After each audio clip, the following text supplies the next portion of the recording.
And hello, movie lovers, and welcome to the show. With me, I have Jedi Master Tuck. With me, I also have the Padawan himself, Jason. With me, we're going to be about House of the Dragon, Season 2, Episode 3, Burning Mill. Go on ahead, strap onto your dragons, and let's go on ahead. Let's dance this one out to the 80s, and let's do this, guys. I'm excited to have everyone here. Whoa. All right. Hey, guys, welcome to the show. Appreciate that. I'm glad that you guys are enjoying the music, and just as I'm enjoying the music. It's always good to have everyone here for tonight. And I'm not DJ. Okay. Cut the music. Cut the music. Cut the bass. Oh, man. It's good to have you guys back over here. Okay, so a little heads up. This is actually my 5-year anniversary for Movie Loversunite. So thank you to everyone that has supported my podcast for the last 5 years. Thank you so much. I do appreciate that. That shit out. Heck yeah, man. Thank you. Thank you so much.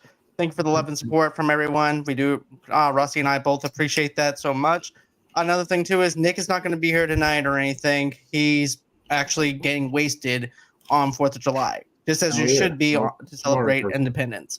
He's smarter than us. Tamika had a little bit of an emergency, family emergency, so she's not going to be here, but she'll probably be here next Wednesday along with Nick. So, with further ado, let's dive into Westeros. So, it starts off. I wasn't expecting it to start off in Riverlands or anything. That was actually a pretty surprising turn of events, especially when, battle between long-term enemies, houses Bracken and Blackwoods, resulting in ruin and a large number of casualties. I was not expecting what I got. No, I think it was a crazy way to start off the episode, but it also just goes to show you how it doesn't matter. These people have been, kind of at peace, but yet wanting war between each other. Mm-hmm. And it just goes to show you how the littlest things are going to ignite these people just to, be like, oh, I have my reason to start my battle. So I think we're going to start noticing a bit more of like petty squabbles popping up like that. Starting, Right. And I wasn't. And the thing that I thought that was pretty interesting was the fact that you have these two punk ass kids smack talking each other. Then all of a sudden you see the kid that was actually starting the shit with a sword stabbed in his neck. I thought, he was done. It kind of reminded me like a cold open, like for Breaking Bad or something. That you would actually see that first before the opening titles. Mm-hmm. And I would have been fine if they went on ahead and did a cold open like that, and then cut into the Game of Thrones theme for something a little different. But I thought it definitely sets up the tone for what we're getting as far as episode 3 goes. Well, and this battle is apparently referenced in the books from what I was told. So this is like the first battle of the war. Like, even though it's not technically part of the war, it's just, like he said, two families just wanting a reason to fight. It's kind of like if the Hatfields and McCoys were like, "Oh no, we were fighting because like the war happened." It's kind of like a 4th of July where nothing is going on, so you decide, "Oh, let's go on and put a firecracker up her ass or something." Probably. Right. It's more of that, but it's referenced in the books apparently because it's called the Battle of the Burning Mill. Burning Mill, yeah. So, it was a cool way to open too because it is a way for us to kind of see. Because so far we've really kind of just been contained to like King's Landing and basically like what's going on there. And now a little bit of Dragonstone because Rhaenyra's gone. But we were kind of basically stuck there. And now we're kind of seeing more of the rest of the world and how they react to this and how this is going to, affect everybody, not just the kings and the queens. And it shows like shit. That's something I really liked about it was the fact that it shows how the outside world is actually interacting with each other as well. It's like, there's like us as viewers watching the show is like, we want war, but at the same time, we want things to be resolved though too. So it's like very conflicting on how we feel about it, but it feels like, I like the fact that they're showing what the outside world is like. And because we're so drawn into the politics of everything that's going on around Rhaenyra and stuff like that, to the point where we're forgetting about everybody outside of the city and stuff. So that's something I do appreciate. That kid deserved to get his ass whooped. I mean, he just did. He deserved to get his ass whooped. So definitely did. So then we actually go into King's Landing with Helena says that she forgives Alicent and emphasizes with a small folk about losing children. Criston proposes a bold plan to take Harrenhal, a potential strategic military base at Gwain's high tower. Alicent's brother unexpectedly joins Criston's troops. Yeah, I was just gonna that scene. The entire scene with Criston Cole, one where he's alone in the Hand's quarter. I just think this is I hate Criston Cole, but this is a good couple scenes for the actor. You can tell he feels, or at least I felt in these moments, you could tell he feels a bit over his head. He's outside of his element. Definitely. He doesn't know exactly. That is the most awkward walk into a room ever. When he walks into the first council meeting, and then before he even gets there, when he's walking down the steps, and he sees these new King's Guards that he obviously recognizes as Aegon's friends, because he kind of gives them a look, and they straighten up, but they almost straighten up in a way that I was just like. It wasn't out of respect. It was just like, all right, I'm going to do this until he leaves, and then I'm going to go back to completely mocking him the whole way. Yeah, like it was just there was no respect in it whatsoever. No. Yeah, no. But also too, man, like we talked about how he's outside his element though too. But it's like you cannot be the Hand and having to go out and check about trying to get allies to help you. You can either have a Hand or you can have a Knight. You cannot have both. Yeah. And Criston now realizes, wait, I cannot do both probably. And also too, I think it's also that they just like, I think he with them tries to be like one of the guys, you know what I mean? Like I came from nothing kind of too and made it to here. And like, yeah, we're all knights, but we're kind of in the same boat. And now it's like, dude, you're basically second in command. Like you're like, now you're not one of us anymore. You can't relate to us anymore now. Like, so I think it's partly that too, but definitely disrespect. Right. Yeah, definitely some disrespect, but also this also reminds me. I've been watching season 1 of House of the Dragon and refreshing my mind because my wife hasn't seen season 1, so she came up on me on season 2.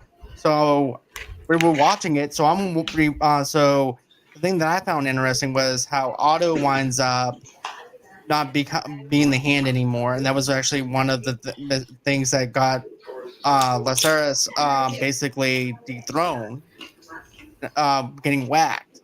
And that's also when the bastard, the one who ended up sleeping with Rhaenyra, winds up getting exiled as well, and then Otto comes back. So my thought process is this: I'm thinking that either Criston is going to die, or this is the other thing that's going to wind up happening. He's going to figure out, wait, I cannot do both. This is causing too much on me. My men are not even respecting me like they should be because they hold me up to a higher standard now. So therefore, I can't do this. Well, also, they're like I said, they're not even his people anymore because Aegon literally replaced the Kingsguard with his friends. So it's like, one of the most trusted knights you sent off to his death. So now I'm sure the other ones, obviously the ones that are still there that were around during this, have zero respect for you because you killed one of our own. Right. Yep. And then now these new guys who are basically like, I got this job from Aegon. And also these guys never had to, like all these other knights, they started from nothing. They had nothing and they worked themselves into these positions of respect. These children that he basically appointed to be Knight Kingsguard, they've had, they're from, positions of almost power and like they grew up in the castle. So it's like, what have you had to fight for? What have you had to struggle for? What kind of honor have you had to uphold? Well, none. Yeah, definitely. Because it was just something that was handed to him because of the fact that it's Aegon's friends. So and there's not only that, but did you guys notice that he tried to throw out the plan that him and what is his name? The brother. Shit. Eric? No. Oh, Aegon? Or Aemon? Aemon, yes, not Aegon. I was trying to get it right. Aemon. remember him and Aemon had the conversation last episode, and what's his name walked in on him and was like, "What the fuck? What the hell are you two doing?" And then when he started throwing the plan, that's the same plan they were talking about. And then he steps up and he's like, "Wait a minute, who the fuck are you?" Like, he basically is like, "Who the fuck are you? Like, how are you?" Because he's like, "Wait a minute, that's our plan, and you're just trying to use it." Oh, I thought that was a really bold move. Oh yeah. Right in front of right in front of him like that. I thought that was really bold of him. There was a lot of moments in that scene where I'm sorry to cut you off. No, go ahead. No, you're fine. But like even Alicent, just like the whole back and forth between him and her, and basically just being like, "Oh well," I think the line he used was, "Wars are not won from people in castles," or "Wars aren't won from castles." But it's like, dude, you are now the hand of the king.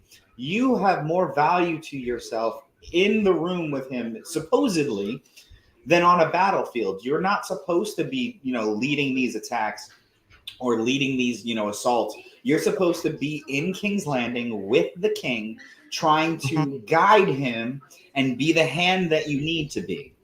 Yep. Exactly. But he's trying to play both roles. He's trying to finagle things around to where it fits him as a knight, but also fit in with the hand. And like I mentioned, it's not going to work that way because he has to be there 24/7 next to the king.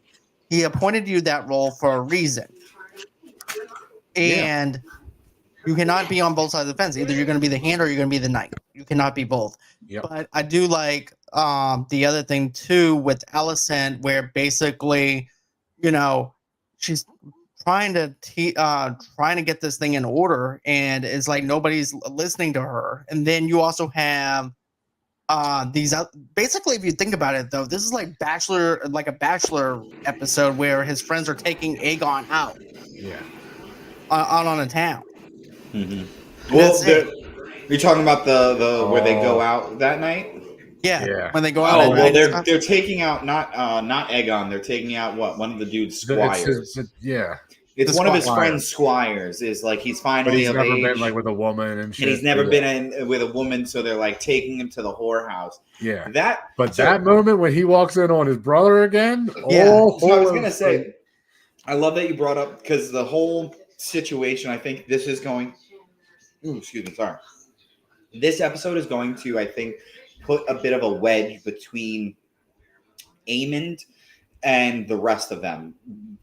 So the divide between him and Cole is already starting, because Cole is trying to pass off their plans as his own.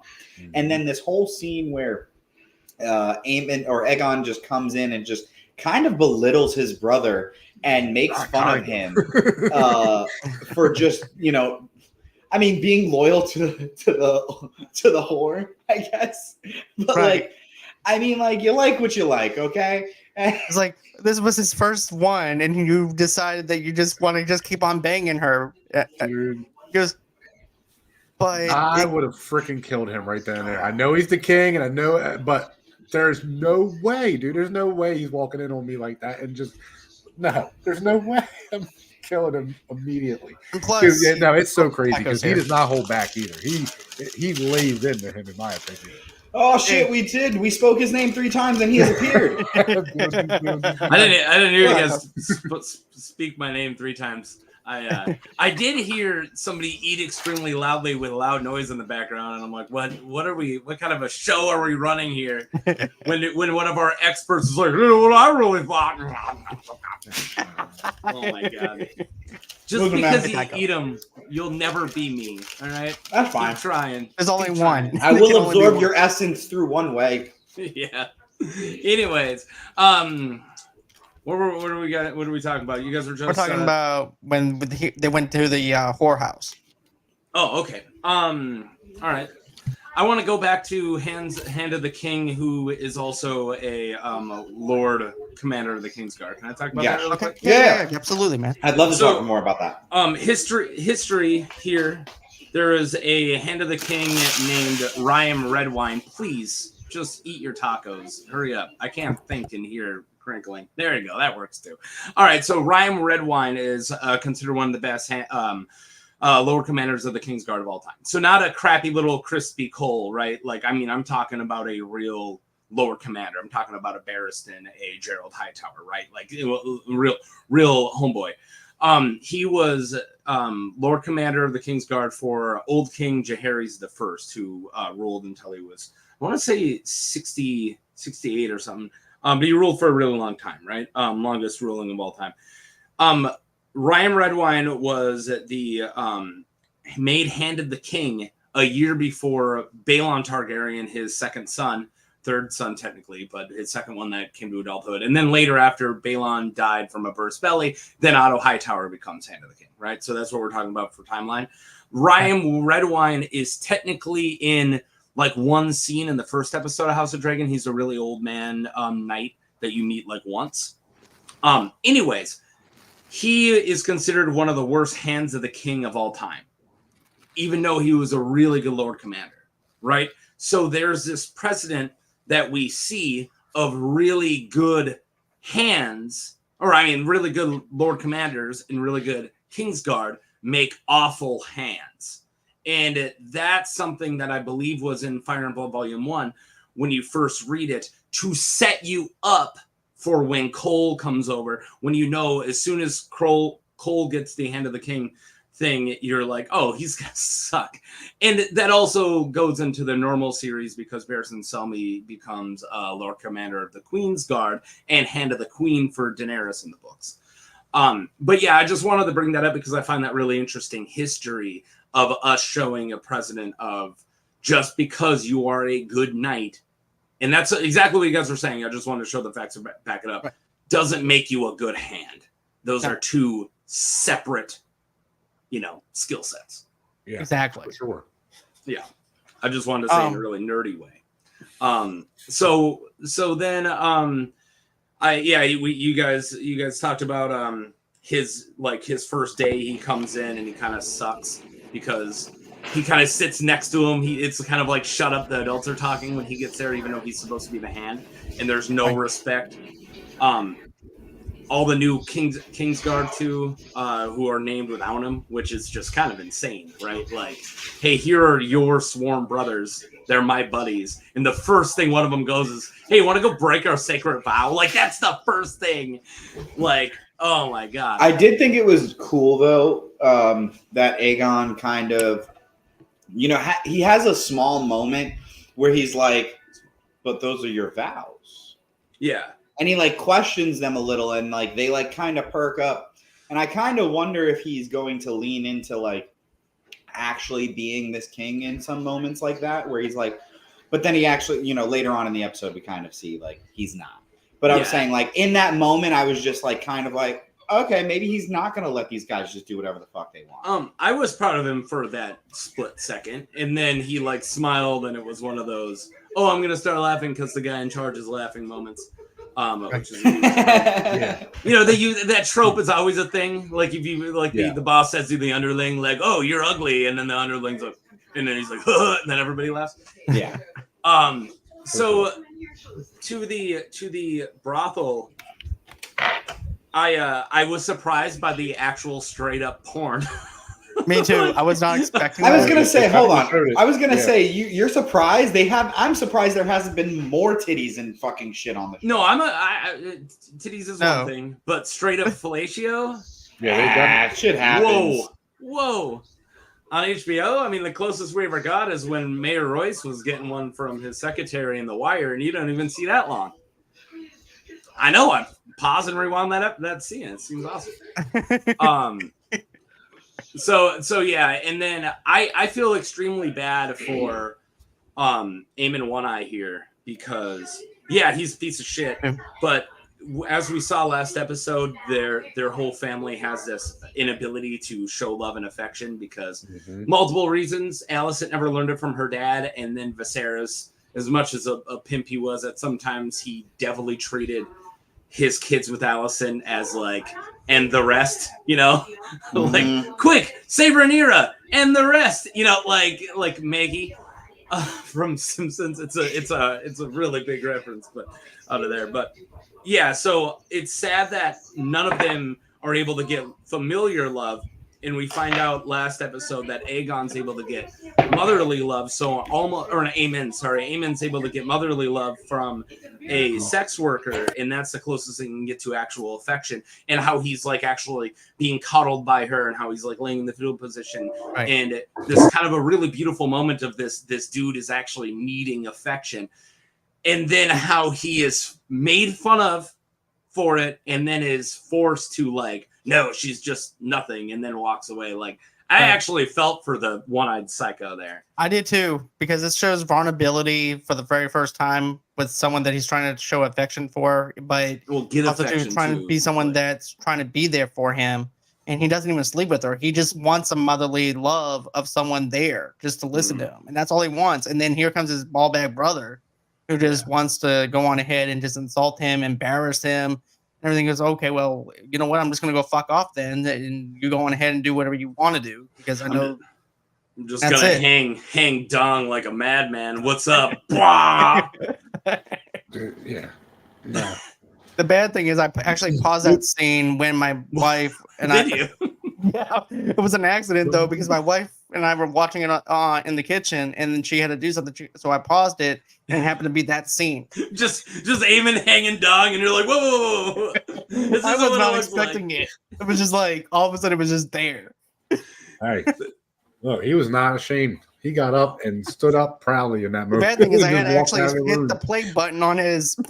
Yeah, and he's like, "Oh, you want to be Aegon the Dragon cock, huh? Well, watch this. Here's mine. See you later, big brother." Mm-hmm. Oh my god! But the other thing though too is I definitely like the whole entire thing with Criston going into the woods, and then you have I forgot what's the girl's name that was on the dragon. That was Rhaena. Rhaena. I like how Rhaena is over there just observing them, but also threatening them too at the same time. Rhaena's great in that scene. And I also Moondancer is gorgeous. That dragon looks so good. And I loved it because you had, as I've been calling him, Gawain Hightower over here is like, hey, let's go and get drunk and just do a fun war with some beer and some chicks. And Crispy Cole's like, hey, I'm the Hand of the King, and we're gonna take this war stuff seriously. And then he's like, is that a bird or we gotta go? And then afterwards he's like, no ends, Gawain. Yeah. Listen. Oh, dude, I was like, I would have burned that entire forest down. You know where they went in at. I would have started burning. Specifically not to be hostile. I know. But she knew it was Crispin Cole. And I'm telling you, she would have been happy as shit if she found that out. I'm glad that I'm getting him to say Crispin now. Is it? I don't even know what Criston, it really is. But it is actually illegal in the House of Dragon and entire Song of Ice and Fire fandom to say Criston Cole. You have to get it wrong. You can call him Christy. You can call him Crispy. I've been calling him Fistin Pole, which is really good. Christmas Cole is good. If you call him Criston, you're a noob. I like Christmas Pole. Yeah, Christmas Pole is good too. I'm a noob. Yeah, you are a noob. Somebody in my comments is like, dude, call him Fist and Pole. Just give me a shout out. I'm like, all right. So that was Lord Terran of Texas. I've been calling him Fist and Pole. Okay. I love Fist and Pole. So anyways, Misty Fist. I do love that because the first scene with Gawain's like, aren't you like poor and stuff, you loser? And then this scene, he's like, yeah, who's the loser now? Pay attention. Yeah. Like, dragons. Bitch. Yeah, but there was also this other thing too, and I don't know how true this is though too at the brothel though, where the dude was actually saying that he was actually the bastard Targaryen blood when Aegon and his bring a new squire to the new brothel. So he was saying that he was Viserys's brother, right? Basically, so Viserys and Daemon. Yeah, Balon the Bold, Balon the Brave, whichever you want to call him, the guy who died of a burst belly. So it's Daemon and Viserys' dad, and Old King Jaehaerys' second son to live to adulthood. He's claiming to be Balon's son, therefore Daemon and Viserys' brother, bastard brother. Okay. Yeah. And I can't really speak on it without giving spoilers, so I don't feel horribly comfortable to talk about pretty much half of the tertiary characters we've been meeting, because I don't really want to give anything away because it's kind of big deals going on. Yeah. But also, too, how do you guys feel about Rhaenyra telling her hands and her squires, be like, look, now is the time for you to leave and be away from this castle and everything, and because of the fact of you don't have anybody, you're defenseless and and stuff like that. And she's like, no, I'm the queen. I need to stay. I need to stay here. This is my home. I'm not going to leave. Yeah, and I love that scene. I like hey, the adults, the male adults really want to talk, and you keep like getting in our way. So can you like go be a queen somewhere else? And I love her like, oh, did you just say treason? And he's like, no. Yeah, shut up. Oh man, these people need to learn their place when it comes to her. Like they just don't understand that like she's the queen. Like she's gonna, and I think what's gonna happen, she needs to like end up taking someone's head, I think, before they realize, and actually taking someone's over head. an Ishii shit, just like run across the table and yeah, like Kill Bill. Yeah. Be like, so what if I'm half American? Just Partimos Celtigar, or whatever the hell his name is. Yeah. But I mean, not to that extent. But like, I mean, she's going to have to. Like she's going to have to like show and assert her dominance. Show some dominance. To these men who think that they can push her around and force her into a war that she does not really necessarily want to fully go in. She had hope, and as we learn at the end of the episode, she doesn't need hope anymore. But she was still kind of holding on to that. But I like it because we get to see Rhaenys, the queen that never was, stand up for her. When Rhaenys is like, can you guys stop? Like the way she mean mugs, was the name Alfred Brune or whatever. Mm-hmm. They're all just a bunch of old white guys. But even I'm a book dude, and I'm like, whatever. I don't care about who you are. But even when he's like, hey, I know you're like a woman, but we're trying to do politics, and then she's just like, no, like we've got the dragons. I know the dragons are like pretty much it's just children and women who have them, but you still need to need to watch your place a little bit. I mean, and I also I after this episode especially, like I can't wait. She needs to make Rhaenys her hand. I keep saying she this. does. And she needs to make Rhaenys her hand. Too many women. And I like how I say this? I'm not speaking for me. I'm speaking for freaking Artemis Celtigar. But like you can't tell me that that's not the most like. But you know what I mean? Like you can't tell me that wouldn't be the most logical. Corlys is illogical. You know why? Because he's a legend. Everyone's going to listen to him. And because he sent so hard to his wife, like Rhaenys is just going to pull his string and he's going to say whatever Rhaenys wants. Have you not noticed how they frame all their episodes? Like she's got him wrapped around her little dragon figure. Corlys is in love with that woman. But there's another thing I want to mention though too with Rhaenys though. I like how she brings up the fact of, maybe she's mad because of the fact that, her son lost an eye. Because you lost a son, but it's two wrongs don't make it right. Mm-hmm. Exactly. So where it's like when it comes down to it, no one's going to know the petty squabbles that started this all. They're just going to know the outcome of the war. Yeah. I mean, do we ever talk about like the first shot fired in whatever war? Like it doesn't matter. No. It don't matter when it's your families and the kids and the poor folk who go out in the fight preach. But why do they always send the poor? Anyways, I don't know. I really liked Rhaenys backing her up too, and I'm glad that now. I don't know what I'm trying to say here. It's gonna come to war and battle, but she is just trying as long as she can to be like, do we have to? And again, I know we're not there yet, but fucking Alicent is the problem still. Her and her father are the fucking problems. Them two are the problem. I wouldn't be surprised if Otto comes back in and tries to be the hand or something again. In the books, she is Alicent is just so much more actually an awful person.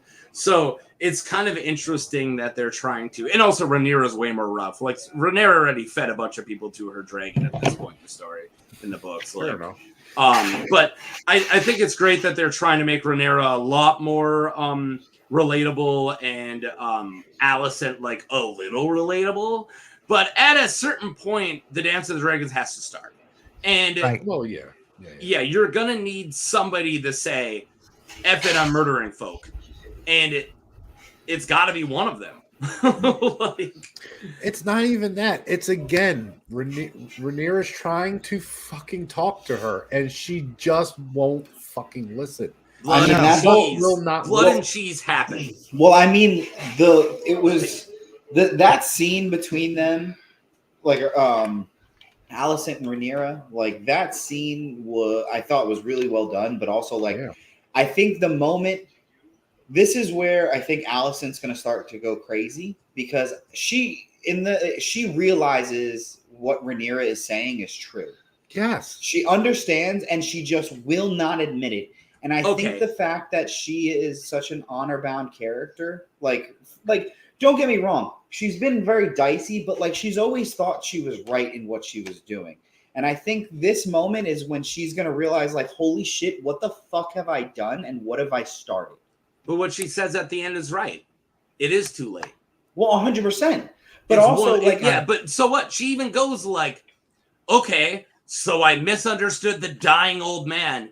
What am I supposed to do? Put the dragons back in the toothpaste bottle? No, and 100%. But I just think this is the moment where she goes crazy because of it. I just don't think I don't think it's going to sit right because of her morals and like. Okay, you think that her now knowing that she effed up, she's gonna start getting more wonky, is what you're saying? That's exactly. Yeah. All right, now I understand what you're saying, and because her own guilt and shame has a lot to do with it. Just as Daemon's, it's not too late though. Rhaenyra's willing to talk it out. It's not. It is too late in a sense because you can't take back. They're still the two most powerful. You lost your son. Hey, dude, I'm sorry about that misunderstanding, and I'm sorry I murdered your child. It's basically like, okay, I'm sorry, my kid stabbed your other kid's eye out when.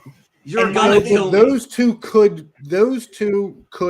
get people to talk. Yes. Okay. No, they would both get killed. The men because in like charge also the thing is out. like you think who's stepping down, who's taking power? Because Rhaenyra is the one that needs to take over, and you think Aegon's stepping down? No. Do you think the people who are in Aegon's ear are going to let him step down? I think she's the most dishonorable person, because she still knows that she's lying and she's doing it on purpose. I think right now is when she knows she's not lying. Right. She's right that you can't stop it. You're living in a dream world. No, if you Viserys think that never told her he wanted Aegon to be king. They didn't care. She could walk up and be like, "Hey, Otto, the thing that you ignored last time didn't happen." Hold on. Viserys did. Viserys told what's her name, Alicent, the Song of Fire and Ice. So she did hear the words, "Aegon is the promised one, the king who was promised." So what is she supposed to think of that? Alicent didn't start this war because they were gonna throw the coup anyways. Yes. That's also it doesn't matter. I'm saying I know, but if she walks up and says, "Hey, I was lying if Viserys never said it," Otto and Jasper Wilde and Lara Strong are gonna go, "We don't care. We're gonna get power. We're gonna kill Rhaenyra. Get out of our way, Alicent." There's no way that's gonna stop. Because you can't stop this train. Because literally the moment she walked into the room, they all understood like, oh, okay, plan in motion. All right, rope. We're start with course action A, finish with course action B. We'll get it done by breakfast. Yeah, she's like, "Hey, this new thing came up, and we need to put Aegon as king." And they're like, "Okay, so the plan then?" Oh, so this is going to be smoother. You're on board. Oh, okay, cool. Yeah. So the point is that even without that validation, they were going to do it anyways. So there's unvalidating it doesn't change because of the fact that at that time too, you have to look at the fact that they were looking at those kids as bastards. They were looking at them as outcasts. So therefore they want to have someone that has more loyal blood. After the funeral of Prince Jaehaerys, there's that being turned into a political theater. There's no way you're gonna just roll that all back up.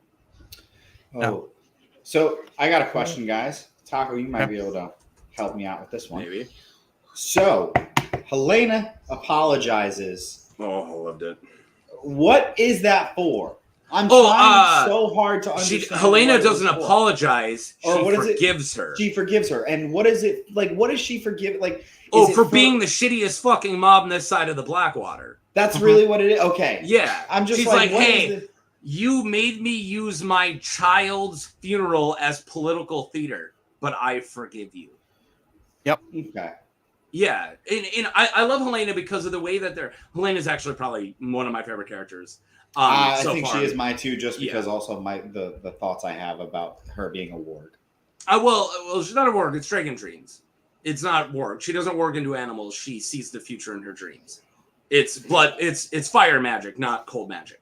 Gotcha. Right? Wargs are in the north. Dragon Dreams. Didn't know that. Targaryens. Well, cool. That's what I'm here for. So she constantly, if you go back and look at every one of her scenes, she is constantly. That's what I was saying. She sewed the veil for her child's funeral before he died. So she is constantly seeing the future. And I really love the idea of us treating Dragon Dreams almost like she has autism. Like she's like coded for autism. And I really love that decision, because you would seem off to everybody else. There's nothing wrong with you. There's nothing wrong with your brain. People with autism, there's nothing wrong with them. But since they interact socially differently, people go, okay, well, and she is seeing multiple timelines, and she is like, so people are like, okay, the queen is a perplexing puzzle. It's just, well, she's goofy again as she's writing like, Rat King, stay away from cheese, and everyone's like, okay. I literally was saying this from the beginning. Yeah, I was like, I thought she was a warg because that's all I know. No, you know what I mean from the world. So, fuck yes. According to House of the Dragon, Aegon the Conqueror had a dragon dream in which he then named the Song of Ice and Fire. So that's Dragon Dreams. There's Denys the Dreamer, who is the reason why the Targaryens went to Dragonstone before the Doom of Valyria, because Targaryens have prophetic dreams. And there are times in the dynasty where it like completely ruins entire families. Like there are people there's like later on during like time of Dunk and Egg, there's like Darren the Drunker who just can't handle his dragon dreams and becomes an alcoholic and drinks himself to death because he can't handle visions. And then there's a dude who, like, because of constantly seeing visions of dragons, he slams wildfire to turn himself into a dragon. Like, dragon dreams straight up kill like half of Targaryens because they think they're misreading prophecies that they're constantly seeing. And making Helena go through that, like, she has it hard, I think it's really cool and really interesting. And it's going to be really tragic. And I'm not going to say any spoilers here, but shit don't get any easier for any of these people. And she's going to suffer just as much as everybody else is going to suffer. And it is going to be so heartbreaking. And it already is heartbreaking. But I have this, and I guess I'm just more of like, these are my thoughts on it. I think there's going to, my thoughts is that there's going to be a moment where, like, she kind of says something to someone, and maybe it's Alicent or someone else, and they're going to start, like, piecing together, like, wait, what did you say?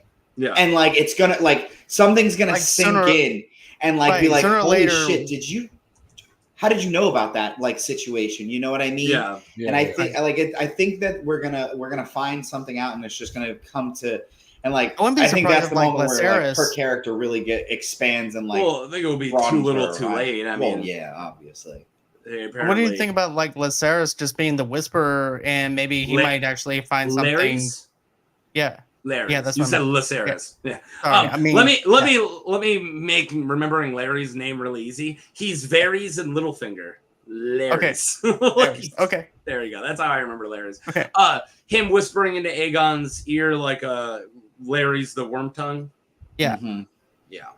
Maybe I'm just thinking maybe that might be a way that they get in some information as well.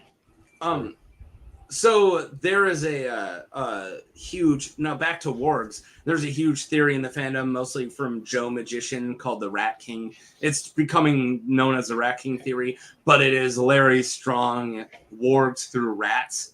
So the reason why anyone from House Strong could have warging abilities, I can't believe you never heard of this one. This was huge in season 1 because rats were constantly watching scenes that Larry knows about later. Yeah, it's like actually really big. So also he's okay with Aegon killing all the rat catchers because now no one's going to be stopping the rats. So why he would be able to have warging abilities. Thank you for asking, Frito. He is a member of House Strong, which is a first man's house, and also Harrenhal is right next to the God's Eye. The God's Eye, the God's Eye Lake. So as you see Daemon land on Harrenhal, you see a little island, and that island is called the Isle of Faces. And the Isle of Faces has all these old man priests called the what are they called? The Green Men. And no one knows anything about this. You just can't go there. So there is literally an entire island of a religion that barely gets practiced in this area, and it's just there, and they're doing stuff, and we don't know what they're doing, right? And anytime anyone tries to sail there, water pushes it away, or anytime a dragon tries to land there, storms prevent it. And we only know of 2 people who actually go there in the timeline, and one of them's a character on the show, so I'm not going to say it. And then the other one is Howland Reed, who's the little Crannogman fish dude, who's one of Ned's best friend, frog dude, who's Ned's best friend, Mira Reed and Joshin Reed's dad. So he goes there right before the tourney at Harrenhal, which is neither here nor there. But the point I'm trying to make is the God or the Isle of Men or the Isle of Faces and the God's Eye is a very powerful place for the first men, and also there are weirwood roots and weirwood trees just all over Harrenhal. Daemon spends one night there and he sees crazy weirwood shit, right? So Larys is from there. He could have tried to work on his first man magic, do some weirwoody stuff, do some warging, and then when he gets to the Red Keep, he's like, rats. And then that's how he knows everything, because we don't actually learn about his informants until after he's already getting information. And his informants are duty tortures and cuts their tongues out. Those aren't informants. Right. Those guys can inform, you know? So where is he getting the information from? And a really big thing is Larry's. Everyone thinks that he's warging rats. And it's not confirmed in the books, which makes me a little apprehensive on it, but that's it. Like, it's pretty close. And then a huge thing on him helping with blood and cheese. If you look at the scene where Aegon is yelling at the small council last episode, where he's like, who did this? The camera just flips over to Larry's. And then the entire time he's like, somebody caused this. And Larry's is like, woo-hoo. Here I am. So it's really, there's a lot of thematic language, not real language, just subtext, not text, pointing towards Larry's even helping with that. So, which is actually hinted at in the book as well. Okay. Like there was a really big theory that he was Cheese because Cheese never gets caught in the books. Of course, they didn't go that route, but I just wanted to throw that out there with Larry's when you're like, how's he getting all this information? He's warging rats, guys. I definitely was thinking that because like he hasn't like even like Viserys and Littlefinger. Like you kind of knew who their informants were and what they, their methods were and how they got their information. Very, very straight up had little birds. Like you met his little kids who come and whisper. Yeah. Stuff. Yeah. And like Littlefinger had the horse. Littlefinger had his horse. Had his little horse. Exactly. So it was just like, I've been thinking that this entire time because, and especially it's like, how does one person who is, because like, he's deformed, and we know what people in these worlds and times, like they're not normally, people who are deformed aren't normally like within big crowds and higher up crowds like this. So how are you becoming worthy enough and useful enough, but also how are you talking to people because you're not normally a person someone would talk to?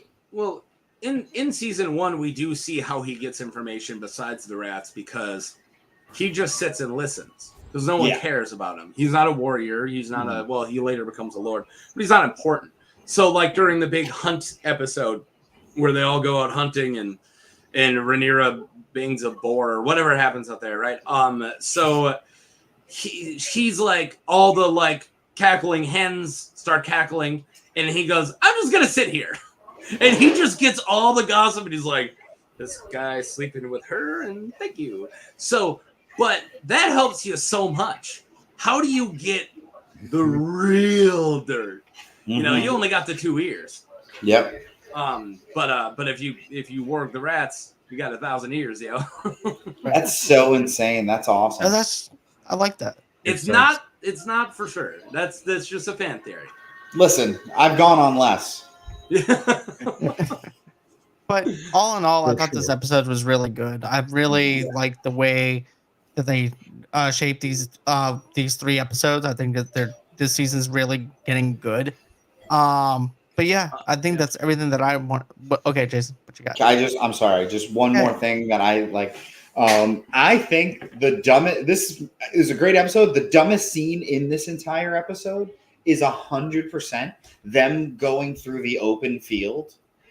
Like, I'm sorry, that is the dumbest. You think that's the dumbest scene in this episode? Yes. You don't think a rival queen just walking into a kingdom without anyone noticing and then going up to another queen?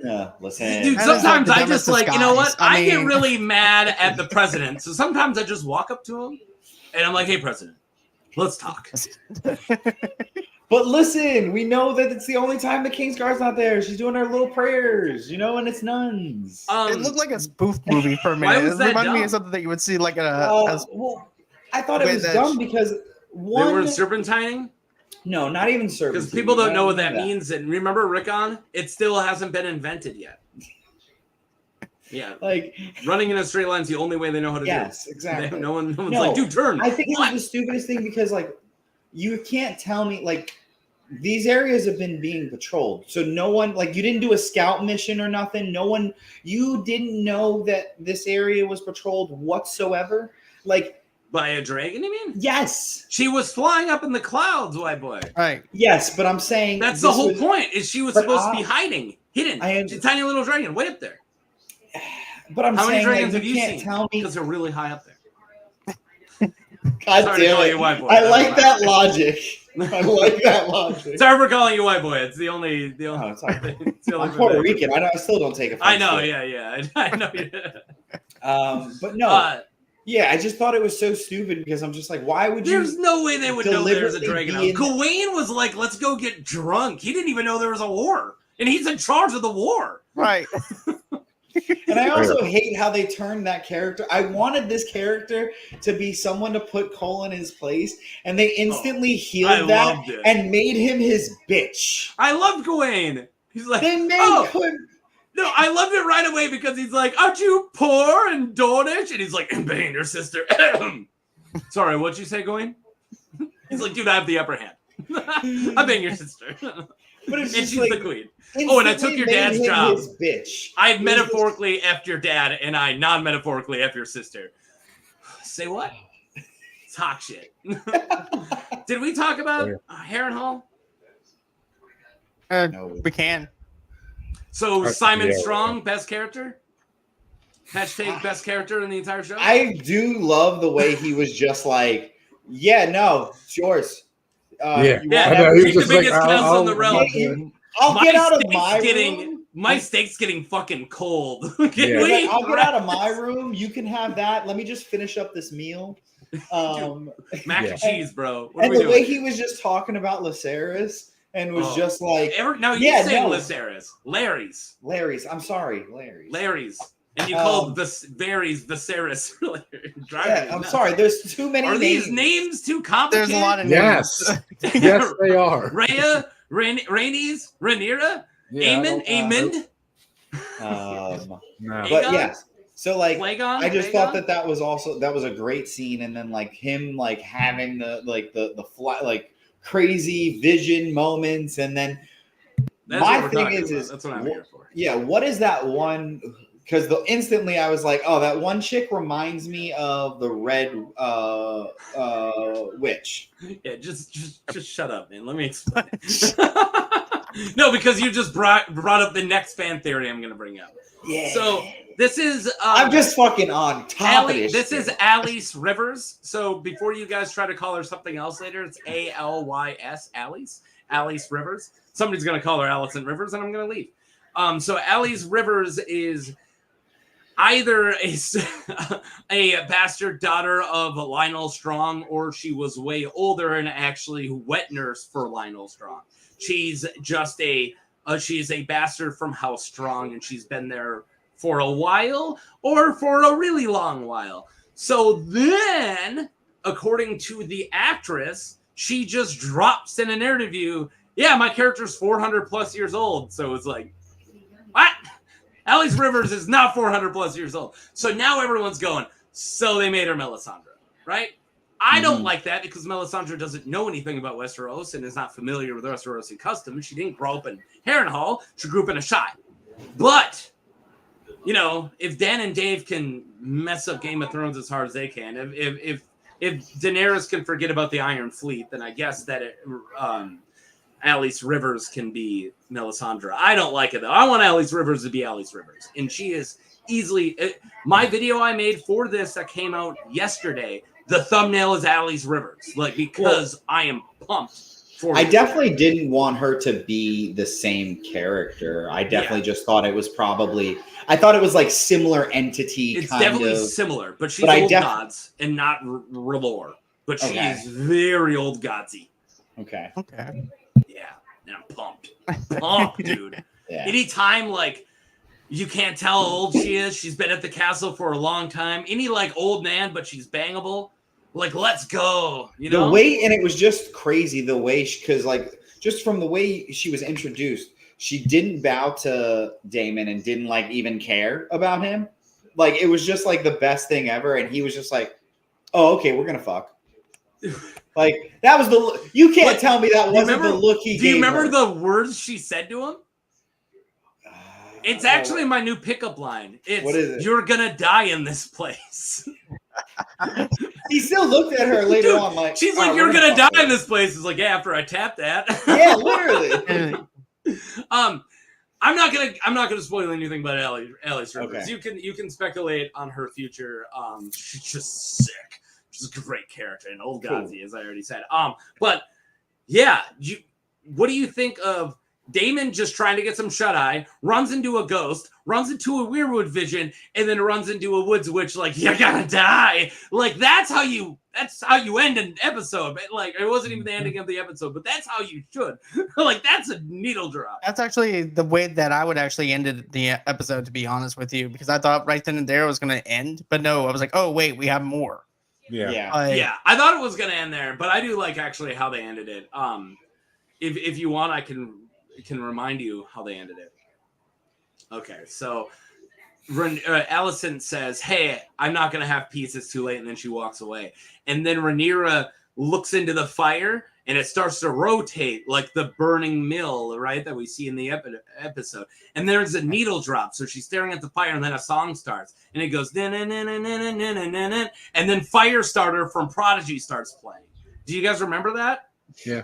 Because they should have done that. They did not do that. They definitely did not do that. How did they not do that?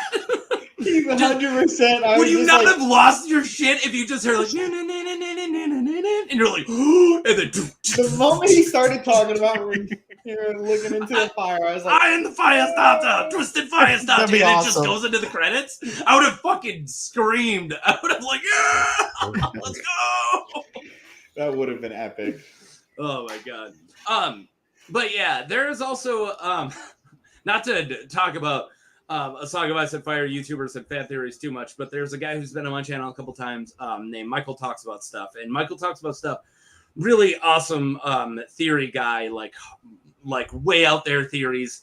But he's been talking about weirwood roots being in the walls of certain places, like inside the wall or whatever, and it's blocking magic and giving different powers inside certain things. And so when Daemon is walking through the walls, the camera just steps on a white root that's going through the walls. And I immediately went like, Michael's losing his shit right now. Like, I know what that was. And his first video came out the next day. He's like, y'all see those roots? I'm right. And I'm like, oh my God.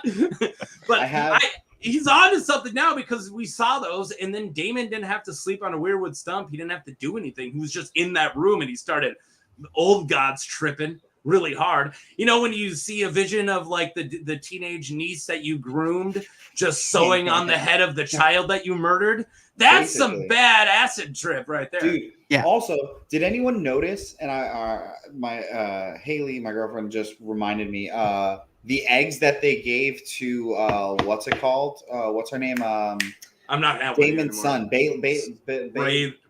that one's Baela. Sorry. Baela, okay. I was like, I'm not helping you with these, but Baela is actually hard to remember. But were Drogon, what's it called? That is a fan theory. Yes. Rhaegal and Viserion. Yeah. And but I'm like, okay, where's the fourth? There's only 3. And we all know where they're going too. Aren't they going to Pentos? Yeah. Okay. Let's talk about this if you really want to talk about this. So, if we want to go by show canon, yeah, that could be the eggs. I do want one of them to hatch because one of them's supposed to hatch, so I don't want it to be an egg. Or I don't want it to be those. And also, let's talk about Alyssa Farman. Mm-hmm. So Alyssa Farman was the best friend / lover of a character named Rhaenyra, also known Dreamfire Rhaenyra Targaryen, who was old King Jaehaerys' sister. Not sister wife, that was Alicent. This is just a normal sister. Well, in Target, I'm sure they made it out a couple times. I mean, they're parents. But so Dreamfire Rhaenyra was super awesome. The first flyer of the dragon Dreamfire, which is Helena's dragon. By the way, I can't wait to see Dreamfire more. I think we only saw her once. So they have this big falling out. They go back to Dragonstone. All this stuff happens, and Dreamfire Rhaenyra has a falling out with her girlfriend Alyssa Farman, who is a sailor, right? So then she steals 3 dragon eggs, right? And she goes to Braavos and goes to the Sea Lord of Braavos and sells those dragon eggs to get a ship, and then sails all the way around the world. And we're pretty sure she made it, right? The fan theories are those are the dragon eggs. Okay. From Daddy. So it could be either at this point because show canon, book canon. Yeah, but, exactly. I mean, I don't ever want Alyssa Farman not to be that awesome. Like I love that she's her thing in the fandom is that she's just this badass sailor who set the entire Dany thing in motion accidentally and then sailed around the world like a pimp. Like I just love Alyssa Farman. So but who knows? Like I said, book canon's not show canon, as we've learned a million times. So, yes. Exactly. Yeah. Okay, sorry about that, guys. No.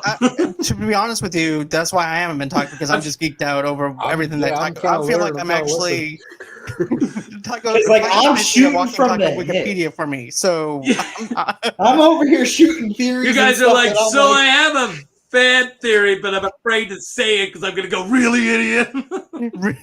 That sounds like a stupid I don't care. Yeah. I don't care. Really. But no, man, seriously, I like it when you're on the show because it actually helps us out and it actually enhances the show. So I just want to mention that because I'm going based off of the show. I haven't read the book or anything like that. So I like to have that outlook. Don, did you read the main series? I thought you dabbled in the books. I dabbled in the books, main series. Don, I thought you read them.